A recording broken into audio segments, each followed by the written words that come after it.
सबसे पहले भगवान भोलेनाथ के चरणों में प्रणाम करती हूँ, मेरा प्रणाम स्वीकार हो।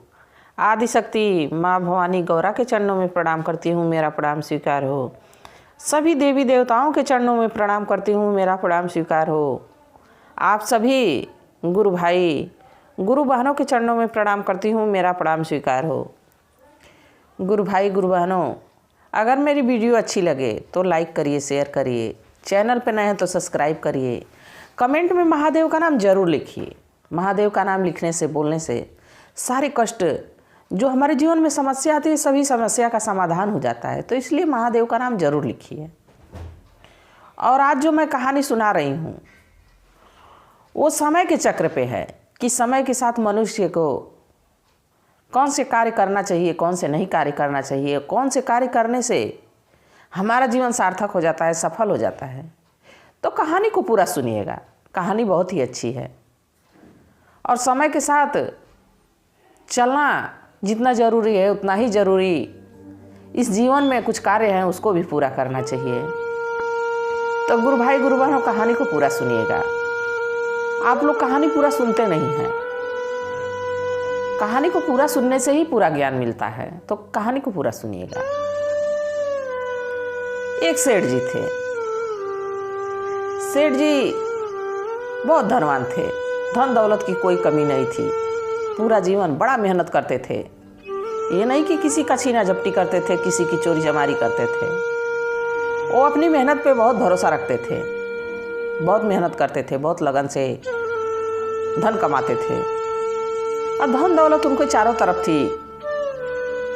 उनका परिवार बड़ा सुखी था क्योंकि वो मेहनत करते थे। तो जो इंसान मेहनत करेगा उसका परिवार सुखी रहेगा ही। सेठ जी बड़ी मेहनत से बहुत कुछ कमाए, धन दौलत, कोठा अटारी, गाड़ी बंगला, सब कुछ उनका हो गया। बाकी देखिए गुरु भाई गुरु बहनों, दुख और सुख दोनों भाई हैं। सुख के साथ कभी दुख भी आ जाता है। और जो महादेव के शिष्य या शिष्या हैं, दुख तो पहले से निर्धारित होता है। भगवान जब हमको भेजते हैं तभी दुख भी निर्धारित कर देते हैं कि इसके जीवन में इस समय दुख आएगा। बाकी जो महादेव के शिष्य या शिष्या रहते हैं, दुख तो आता है, बाकी उसको सहने की, कष्ट को कटने की हमको क्षमता मिलती है, ऊर्जा मिलती है। भगवान भोलेनाथ हमको ऐसी ऊर्जा देते हैं जिससे दुख क्षण भर में कट जाता है। वैसे ही सेठ जी पे विपत्ति आ गई और उनकी तबीयत बहुत खराब हो गई। इतनी खराब हो गई कि 6 महीने तक अपना चारपाई पकड़ लिए। बाकी इतना धन कमा लिए थे, इतना सब कुछ था कि वो अब नहीं भी काम करते तो भी चल जाता। बेटा बेटी उसके आगे अपना चला लेते। बाकी सेठ जी के मन में शांति नहीं थी, संतुष्टि नहीं थी अपने कमाने से। वो सब कुछ कर चुके थे अपनी पत्नी के लिए, अपने बच्चों के लिए, अपने बेटी के लिए, इतना धन कमाए थे। बाकी उनके मन में शांति नहीं थी।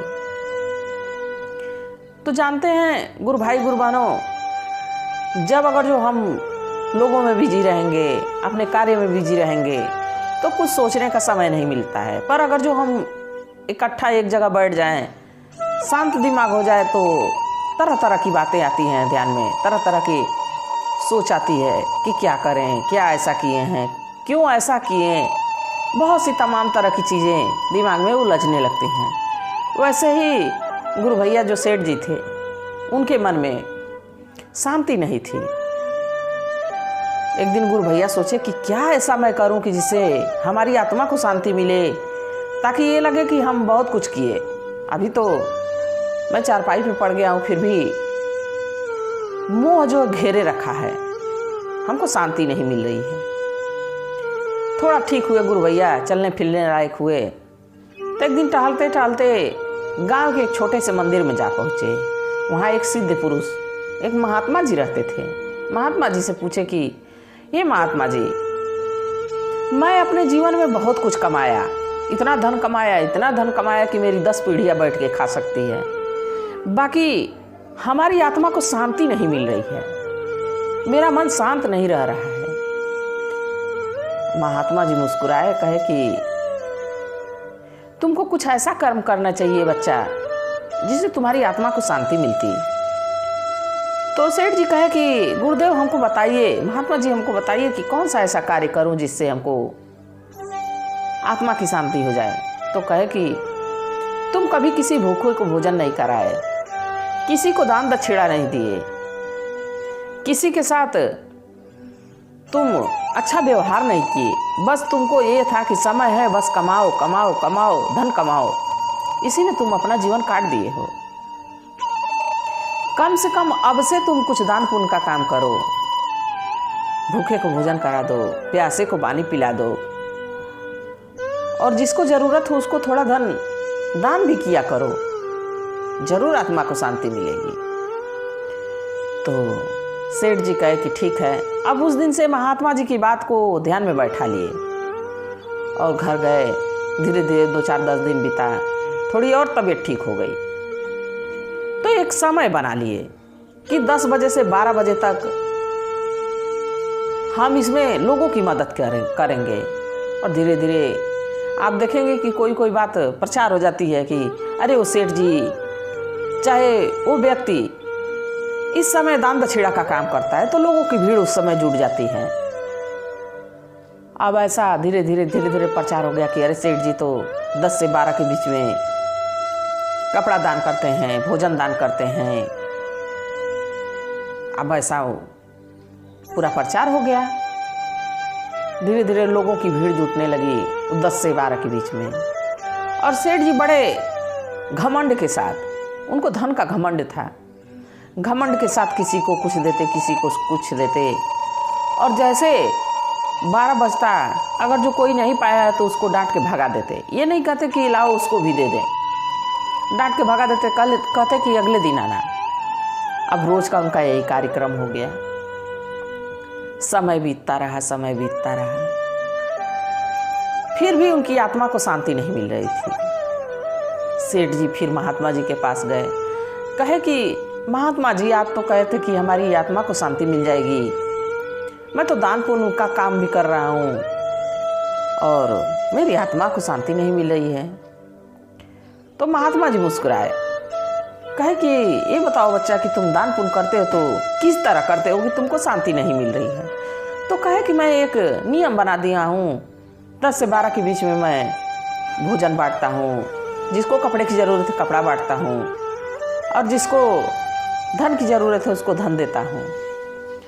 तो महात्मा जी कहे कि बच्चा तुम धन कमाने के लिए समय नहीं बनाए थे कि इस समय मैं धन कमा रहा हूँ, इस समय मैं भगवान की भजन कर रहा हूँ, इस समय मैं भोजन कर रहा हूँ, इस समय मैं अपने परिवार के साथ रह रहा हूँ, तो फिर दान पुण्य करने में समय क्यों बनाना। दान पुण्य तो किसी भी समय किया जा सकता है। और एक दिन मैं दान लेने के लिए खुद भी आया था और तुम हमको बहुत गालियाँ सुनाए, क्योंकि मैं रात को आया था और तुम सोए हुए थे। तुम्हारे जो है नौकर आए और कहे कि कोई भिक्षुक आया है, तो तुम डांट के भगा दिए।